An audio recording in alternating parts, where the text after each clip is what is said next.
In the summer of 2008, Apple was on the edge of something historic. The iPhone had already changed what a phone was. The App Store was days away from launch. Steve Jobs was about to walk onto a stage and tell the world that Apple had reinvented mobile computing. And quietly, in the background, Apple also launched MobileMe. You've probably never heard of it. That's not an accident. MobileMe was Apple's attempt to build a cloud ecosystem before anyone called it the cloud. For $99 a year, users would get seamless syncing email, contacts, calendars, photos across every Apple device they owned. The pitch was elegant: push email that updated in real time, a digital hub that lived online. Apple called it exchange for the rest of us. This was July 2008. Gmail had been around for 4 years. Microsoft's Exchange server had owned the enterprise for a decade. Apple had one shot to prove it could play in this space. They had been preparing for over a year. The infrastructure was in place. The marketing was polished. Steve Jobs had personally approved the vision. Everything was ready. Then they flipped the switch.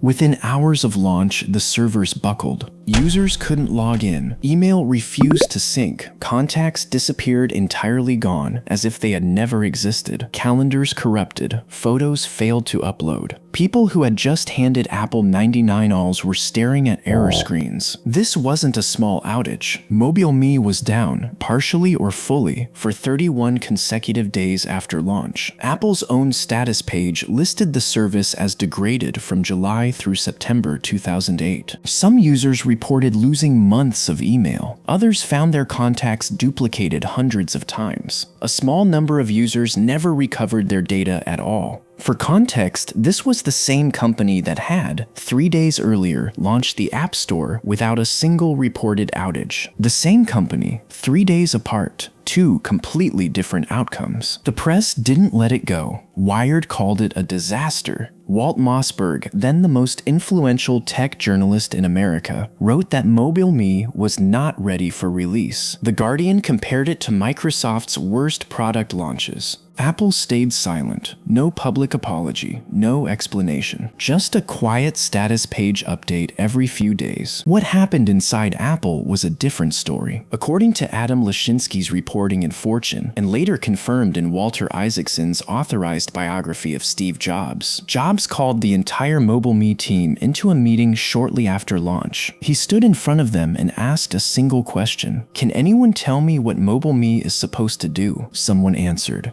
Jobs nodded. Then he looked at the team and said, "So why the f*** doesn't it do that?" He then told them, in front of their colleagues, that they had tarnished Apple's reputation. He replaced the executive leading the team on the spot. The new head of MobileMe was Eddie Q, one of Jobs' most trusted lieutenants. This was not a performance review, it was a public execution. But here's what makes this story different from a typical corporate failure. Apple didn't fix MobileMe, not really. They patched it, they stabilized it, they kept charging $99 a year. And then 3 years later, on June 6, 2011, Apple quietly announced that MobileMe would be shut down entirely. All data deleted. The service discontinued. Here is where the receipts get interesting. Apple never disclosed the total cost of MobileMe. It doesn't appear as a line item in any SEC filing, but the numbers that do exist tell a partial story. Apple spent an estimated $1 billion building its North Carolina data center announced in 2009, 1 year after MobileMe's failure, widely reported as a direct response to the infrastructure collapse. The facility was purpose-built to handle the cloud services Apple had failed to deliver in 2008. MobileMe's subscriber base was never disclosed either, but based on Apple's $99 annual fee and analyst estimates of the user base at shutdown, the service generated somewhere between $150 and $250 million